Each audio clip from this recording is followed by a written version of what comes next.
il y a la vision de soi aussi. Et de ne pas être minoritaire.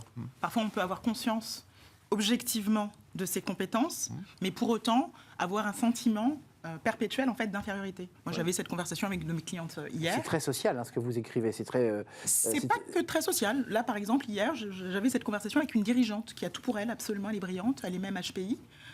Et donc là, elle a le choix entre deux opportunités magnifiques. Et elle était en train de se liquéfier en disant « je ne vais pas y arriver ». Et je ne comprenais pas. Et donc j'ai essayé de rationaliser avec elle pour comprendre.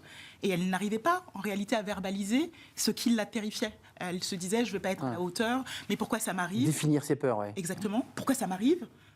C'est la première fois que j'ai autant de chance, c'est la première fois que j'ai autant de choix d'aussi bonne qualité, mais c'est trop pour moi, je ne me sens pas légitime, j'ai peur. Et si jamais je gagnais et que j'échouais ? Mais il faut déjà gagner les postes. Voilà. Et donc, comment candidater sans se saboter ? Parce qu'il y a ça aussi. Il y a des personnes qui se sabotent. C'est intéressant ce que vous évoquez, parce qu'effectivement, ça renvoie aussi le syndrome de l'imposteur à l'idée de l'échec.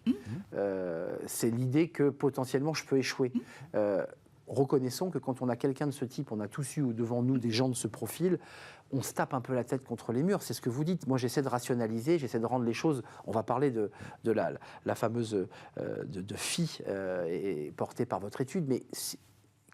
Quels mots vous avez mis, là, pour être très concret, pour aller au bout de l'histoire ? Quels mots vous mettez pour essayer de rationaliser ? On a fait deux choses. Comme on travaille ensemble depuis 2 ans, et qu'elle a subi, entre guillemets, un certain nombre de tests qui ont permis d'objectiver, y compris un 360, qui lui permet d'avoir le retour en termes d'image de son entourage professionnel proche.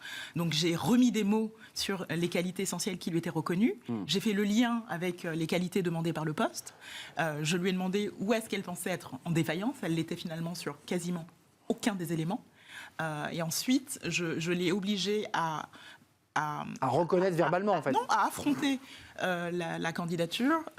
Et j'ai fait quelque chose qui l'a aidée. Je lui ai fait sa lettre de motivation.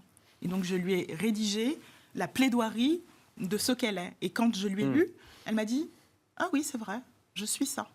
Mais elle n'arrivait pas à y croire. Parce que vous l'aviez mis à l'extérieur. Encore une fois, je l'ai mis à distance. Tout ça. Vous avez mis à distance, et c'est seulement dans une mise à distance que l'on peut découvrir finalement ses compétences. Voilà. L'idée de... mais elle m'a quand même dit, est-ce que je vais pouvoir assumer en face de mes interlocuteurs que je suis ça ? Oui, là, on frôle Freud quand même. On est tout près de Freud. L'idée de FI, c'est quoi concrètement ? Parce que l'idée de l'EM et de vos études, là aussi, c'est d'objectiver, de